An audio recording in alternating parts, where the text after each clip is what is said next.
আমার in total 4 সন্তান।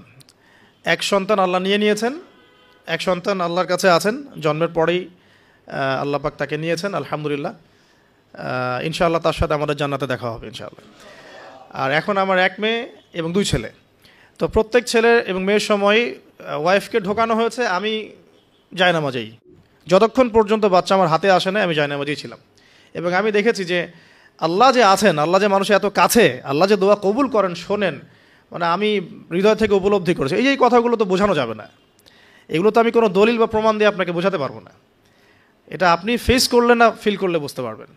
তো সেজদায় দোয়া করতে করতে চোখের পানি ফেলার সাথে সাথে দেখা যায় যে নার্স এসে বলেছে আমাকে যে আর কাঁদতে হবে না, এই যে মেয়ের কান্না শোনেন।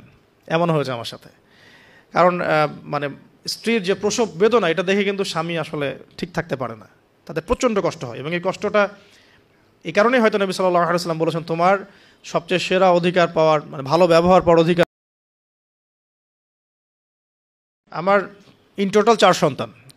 এক সন্তান আল্লাহ নিয়েছেন, এক সন্তান আল্লাহর কাছে আছেন, জন্মের পরেই আল্লাহ পাক তাকে নিয়েছেন, আলহামদুলিল্লাহ। ইনশাআল্লাহ তার সাথে আমাদের জান্নাতে দেখা হবে ইনশাআল্লাহ। আর এখন আমার 1 মেয়ে এবং 2 ছেলে। তো প্রত্যেক ছেলে এবং মেয়ের সময় ওয়াইফকে ঢোকানো হয়েছে আমি জায়নামাজেই। যতক্ষণ পর্যন্ত বাচ্চা আমার হাতে আসে না আমি জায়নামাজেই ছিলাম। এবং আমি দেখেছি যে আল্লাহ যে আছেন, আল্লাহ যে মানুষের এত কাছে, আল্লাহ যে দোয়া কবুল করেন, শোনেন, মানে আমি হৃদয় থেকে উপলব্ধি করেছি। এই কথাগুলো তো বোঝানো যাবে না, এগুলো তো আমি কোনো দলিল বা প্রমাণ দিয়ে আপনাকে বোঝাতে পারবো না। এটা আপনি ফেস করলে না ফিল করলে বুঝতে পারবেন। তো সেজদায় দোয়া করতে করতে চোখের পানি ফেলার সাথে সাথে দেখা যায় যে নার্স এসে বলেছে আমাকে যে আর কাঁদতে হবে না, এই যে মেয়ের কান্না শোনেন। এমন হয়েছে আমার সাথে। কারণ মানে স্ত্রীর যে প্রসব বেদনা, এটা দেখে কিন্তু স্বামী আসলে ঠিক থাকতে পারে না, তাদের প্রচণ্ড কষ্ট হয়। এবং এই কষ্টটা এই কারণেই হয়তো নবী সাল্লাল্লাহু আলাইহি ওয়াসাল্লাম বলেছেন, তোমার সবচেয়ে সেরা অধিকার পাওয়ার, মানে ভালো ব্যবহার পাওয়ার অধিকার রাখে তোমার মা, এরপর তোমার মা, তারপরেও তোমার মা, এরপর তোমার বাবা। তো মায়ের এই যন্ত্রণা শুধু মায়েরাই বুঝতে পারবেন। তো আপনি যদি জান্নাত পেতে চান, মায়ের সেবা করেন, মায়ের খেদমত করেন, মাকে সন্তুষ্ট রাখেন, ইনশাল্লাহ জান্নাত পেয়ে যাবেন ইনশাআল্লাহ। আর এই যুগে কিন্তু মা বাবার সাথে দাস দাসীর মতো আচরণ করা হয় আর কি। মায়ের হকটা কখনো নষ্ট করেন না। আর মেয়েদের প্রতি তাদের প্রতি আমার কনসেপ্ট অফ ভিউ হচ্ছে এরকম যে কঠিন হয়ে তাদের সাথে কোনো লাভ নাই। আসলে আদতে আলটিমেটলি কঠিন হয়ে কোনো লাভ নাই। 2-1 দিন হয়তো ঝগড়াঝাটি হতে পারে, মনোমালিন্য হতে পারে, কিন্তু কঠিন হয়ে তাদেরকে লাইনে আনা খুব একটা যায় না। নরম হয়ে বুঝিয়ে সুজিয়েই, ভালো ব্যবহার, ভালোবাসা, মহব্বত দিয়েই সম্ভব ওদের মন জয় করা, আদারওয়াইজ সম্ভব না। তো খেয়াল রাখবেন এই বিষয়গুলো।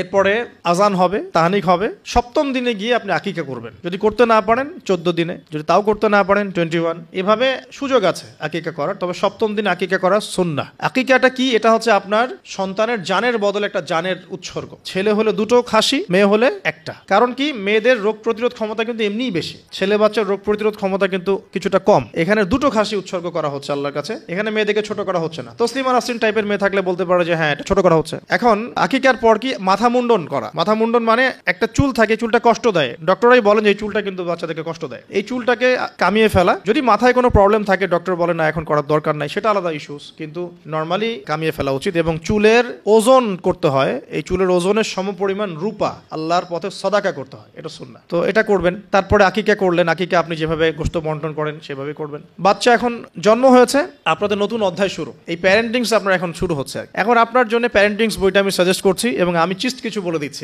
দেখুন, আদম আলাইহিস সালামের দুই ছেলের সম্পর্কে প্যারেন্টিংস এর মধ্যে কথা এসেছে। আদম আলাইহিস সালামের 2 ছেলের সম্পর্কে কিন্তু কথা এসেছে। 1 নাম্বার হাবিল কাবিলের ঘটনা মনে আছে? 2 সন্তান পরস্পরে হিংসা বশত কিন্তু এক ভাই এক ভাইকে হত্যা করে ফেললো। যদি আপনাদের একাধিক সন্তান থাকে, কারো প্রতি পক্ষপাতিত্ব করতে যায় না, তাহলে কিন্তু হাবিল কাবিলের মতো সম্পর্ক করে উঠবে আর কি। আর এই যুগে তো হাবিল কাবিলের সম্পর্ক এখনো চলছে। এখানে বহু কাবিল ঘুরে বেড়াচ্ছে দাড়ি টুপি নিয়েই, তাই না? এখন হাবিল কাবিল সম্পর্ক কিন্তু এখন আছে আর কি। কুরবানি কবুল হচ্ছে, আমারটা হচ্ছে না কেন? খেদমত হচ্ছে, আমি পারছি না কেন? মানুষ ওখানে ছুটছে, আমার কাছে আসে না কেন? ওই ওয়াজে 2 লাখ লোক হচ্ছে, আমার ওয়াজে হচ্ছে না কেন? হাবিল কাবিল সম্পর্ক তো আছেই আর কি এখন। তো কাবিল কি করবে? হাবিলকে এলিমিনেট করার চেষ্টা করবে, হাবিলকে দুনিয়া থেকে সরাতে হবে, তাহলে সে সফল, তার ধারণা এমন। অথচ এই কাজের ফলে কি হয়েছে? তার আমল নামে সমস্ত খুনের গুনাহ কিন্তু যাচ্ছে একটা একটা করে। আর সেম জিনিস আমাদের সাথেও হয়েছে, আমাদেরকে এলিমিনেট করার চেষ্টা করা হয়েছিল। আলহামদুলিল্লাহ আল্লাহ রাব্বুল আলামিন সেটা করতে দেন নাই। আল্লাহ পাক সবসময় সত্যের সাথে থাকেন, অনেস্টির সাথে থাকেন। আল্লাহ পাক সবসময় নূর এবং মারিফতওয়ালা মানুষের সাথেই থাকেন। আল্লাহ পাক কখনোই ইবলিস এবং কাবিলের সাথে থাকেন না। আল্লাহ পাক বোঝার তৌফিক দেখ। সামনে যান। নূহ আলাইহিস সালামের জীবনেও কিন্তু প্যারেন্টিংস আছে। দেখেন, এক সন্তান ইসলাম কবুল করছে না। তো এমন হতে পারে যে দীর্ঘদিন আমার একাধিক সন্তান আমি আমার সর্বোচ্চ পরিশ্রম করছি সন্তানের পিছনে, তাদের ভরণ পোষণ, খাওয়া দাওয়া, এডুকেশন সবকিছু, তারপরেও জীবনের এক পর্যায়ে গিয়ে একজন বিভ্রান্ত হয়ে গেছে, এটা হতে পারে, এটারও সুযোগ আছে, এতে আপনি দোষী হবেন না ইনশাআল্লাহ, কারণ আপনি আপনার চেষ্টাটা অব্যাহত রেখেছিলেন। তো একটা কথা বলতে ভুলে গেলাম যে ওই যখন হাবিল কাবিলের কথা এসেছে তখন একটা কথা বলতে ভুলে গেছি যে ওই ইউসুফ আলাইহিস সালামের কথা মনে আছে নিশ্চয়ই। ইউসুফ আলাইহিস সালামের বাবার কিন্তু 12 সন্তান। এই যে 11 সন্তান, 11 ভাই যে ইউসুফ আলাইহিস সালামের এগেইনস্টে যে ষড়যন্ত্র করছে, কারণ কি? কারণ বাবা ইউসুফকে খুব বেশি ভালোবাসে, বাবা ইউসুফকে অনেক আদর করে, তার খুব খুব চমৎকার সুন্দর দেখতে। এমন হয় না যে একটা বাচ্চা খুব সুন্দর বা আপনার বড় মেয়ে আপনি বেশি আদর করেন, একটু বেশি আদর করেন, হ্যাঁ। তো এই জায়গাটা কিন্তু সতর্ক থাকতে হবে যে সন্তান একাধিক হয়ে গেলে আবার হিংসাত্মক মনোভাব গড়ে না ওঠে। এই জন্য ছোটবেলা থেকে শিক্ষা দিতে হবে যে সে তোমার বড় আপু, সে তোমার ভাই, হ্যাঁ। সবাইকে আপনার একটা ইনসাফ প্রতিষ্ঠা করতে হবে। কোরআনে অনেক দলিল আছে আপনার। আপনি ইব্রাহিম আলাইহিস সালামের ঘটনা দেখেন যে তার সন্তানকে মানুষ করেছে তার মা হাজরা আলাইহিস সালাম। ইব্রাহিম আলাইহিস সালাম কিন্তু সেখানে রেখে চলে আসছেন, মানুষ করেছে কিন্তু তার মা। তো যে হাজরা আলাইহিস সালাম বলছেন যে ইয়া ইব্রাহিম, হে ইব্রাহিম, আপনি আমাদেরকে কেন এখানে রেখে যাচ্ছেন? তখন ইব্রাহিম আলাইহিস সালাম বলছেন যে আল্লাহর আদেশে। তখন হাজরা আলাইহিস সালাম বলছেন যে যদি আল্লাহর আদেশে আপনি আমাদেরকে এখানে রেখে যান জনমানব শূন্য বিরান একটা জায়গায়, তাহলে ইনশাআল্লাহ আল্লাহ আমাদেরকে ধ্বংস করবেন না। এই যে তাওয়াক্কুল আল্লাহর প্রতি, একজন তাওয়াক্কুল কারিনী মায়ের গর্ভ থেকে জন্ম নিয়েছে ইসমাইল আলাইহিস সালাম। ওই সন্তানকে যখন ইব্রাহিম আলাইহিস সালাম আরো কয়েক বছর পরে এসে বলছেন ইন্নী আরা ফিল মানামি আন্নী আযবাহুকা, আমি স্বপ্নে দেখেছি তোমাকে জবাই করছি, ফানজুর মাযা তারা, তোমার রায় কি আমাকে বলো। ওই সবর কারিনী মায়ের গর্ভ থেকে জন্ম নেয়া, তাওয়াক্কুল কারিনী মায়ের গর্ভ থেকে জন্ম নেওয়া সন্তান এবার বলছে ইয়া আবাতি, হে আমার বাবা, ইফআল মা তুমার, আপনি তাই করুন যা আপনাকে আদেশ করা হয়েছে, সাতাজিদুনি ইনশাআল্লাহু মিনাস সাবিরিন, আমাকে ইনশাআল্লাহ আপনি সবরকারী পাবেন। তো এখানে মায়ের রোলটা দেখেন,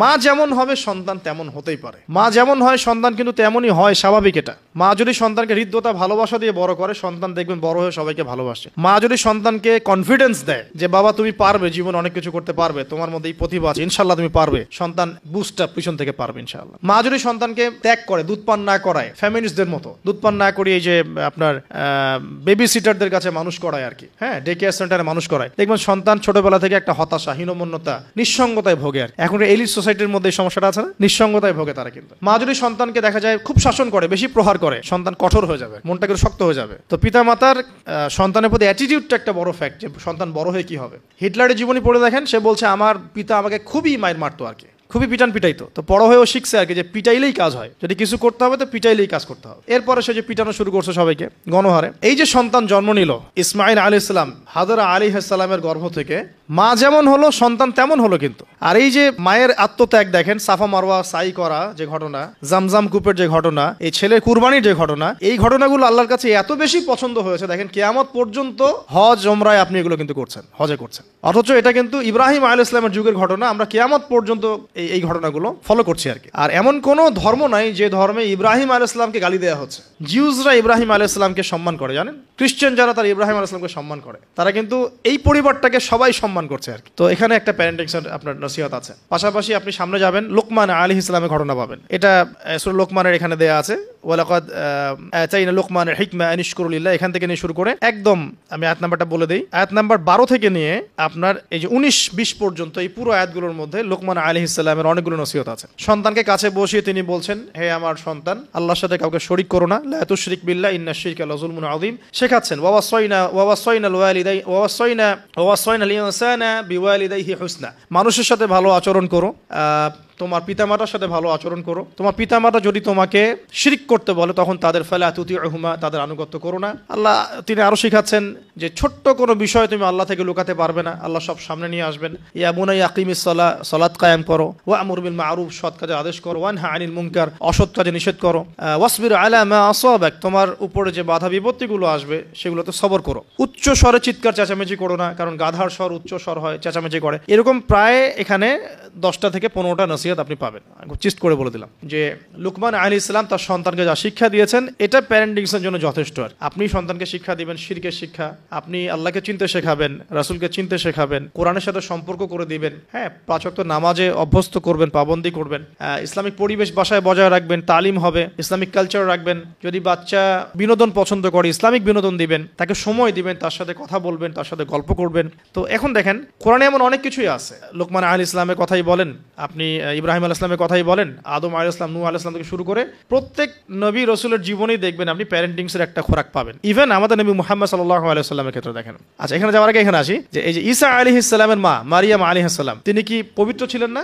দেখেন আল্লাহ পাক এমন সন্তান দিয়েছেন, সন্তানও পবিত্র। ঈসা আলাইহিস সালাম কি আল্লাহর হুকুমে মৃতকে জীবিত করে ফেলছেন না? আল্লাহর হুকুমে মানুষের সেবা করছেন, চিকিৎসা করছেন, তাকে রূহুল কুদুস সহযোগিতা করছে না? এবং তিনি এমন একজন সত্তা যিনি আবার মসিহুদ দাজ্জালকেও হত্যা করবেন। তাকে আল্লাহ পাক কত বড় একটা মাকাম দিয়েছেন। তার মা পবিত্র ছিলেন, পবিত্র মায়ের সন্তান। দেখেন নবী সাল্লাল্লাহু আলাইহি সাল্লামের ক্ষেত্রে কি হয়েছে, তিনি মা এবং বাবার সঙ্গ খুব বেশি পাননি, কিন্তু তার আশপাশের মানুষ যারা ছিল আর কি, তার চাচা, তার দাদা, তারা সব সময় নবী সাল্লাল্লাহু আলাইহি সাল্লামকে প্রচন্ড ভালোবাসতেন, প্রশংসা করতেন। কাবা ঘরে নিয়ে কোলে নিয়ে বসে বলতেন, আমার এই নাতি, আমার এই বংশধর ইনশাআল্লাহ একদিন নেতা হবে। তার দাদা বলতেন বারবার। দেখেন নবী সাল্লাল্লাহু আলাইহি সাল্লাম ছোটবেলা থেকে এই শিক্ষাগুলো, এই ভালোবাসাগুলো পেয়েছেন। ছোটবেলায় তাকে বেদুইনদের কাছে রাখা হয়েছে, মরুতে দৌড়িয়েছেন, খেলেছেন, হাড়হাড্ডি শক্ত হওয়ার জন্য, ফিজিক্যালি স্ট্রং হওয়ার জন্য। ভাষা শিখিয়েছেন নবী সাল্লাল্লাহু আলাইহি সাল্লামকে ছোটবেলায়, ওই দুধমা হালিমার ওখানে তিনি ভাষা শিখছেন, আরবি ভাষা, বিশুদ্ধ ভাষা। ছোটবেলা থেকে নবী সাল্লাল্লাহু আলাইহি সাল্লামকে যারা ভালোবাসতেন, খেয়াল করে দেখেন নবী সাল্লাল্লাহু আলাইহি সাল্লামও বড় হয়ে সবাইকে ভালোবাসেন। এতিমের পাশে দাঁড়ান, বিধবার পাশে দাঁড়ান, মিসকিনের খোঁজ নেন। আমি বোঝাতে চাচ্ছি যে সন্তান সেটাই শিখবে যেটা পিতামাতা তাকে ছোটবেলায় শিখাবে। আপনি যে এনভায়রনমেন্টটা দিবেন, সেই এনভায়রনমেন্টেই তার কৈশোর যৌবন করে উঠবে। সাহাবীদের জীবনী দেখেন, তাবিঈন জীবনী দেখেন, সলফে সালেহিনের জীবনী দেখেন, ইমাম বুখারী, ইমাম আবু হানিফা, শাফিঈ, আহমেদ বিন হাম্বল, ইমাম মালিক, তাদের জীবনীগুলো দেখেন। তাদের পিতামাতার বিশাল সাপোর্ট ছিল তাদের এই জায়গায় আসার পিছনে। ঠিক আছে, তাদেরকে কখনো চিন্তা করতে হয় না এই দুনিয়া নিয়ে।